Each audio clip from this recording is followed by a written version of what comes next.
If you suspect that your Cash App account has been compromised due to suspicious activity, it's important to act quickly to regain access and secure your account. Follow these steps to restore your account. Step 1. Open Cash App.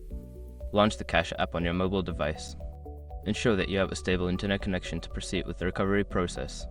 Step 2. Navigate to the profile icon. Tap on the profile icon located in the upper right corner of the home screen. This will take you to your account settings where you can manage your account information. Step 3. Select Support. Scroll down and select the Support option. This section provides assistance for various issues, including account access problems. Step 4. Report suspicious activity. In the Support section, look for an option to report suspicious activity or access issues. Follow the prompts to explain your situation and provide any necessary details about the suspicious activity. Step 5. Follow recovery instructions. After reporting the issue, follow any instructions provided by Cash App to verify your identity and regain access to your account.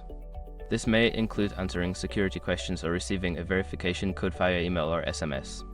Once you've completed these steps, monitor your account closely for any further suspicious activity and consider changing your password for added security.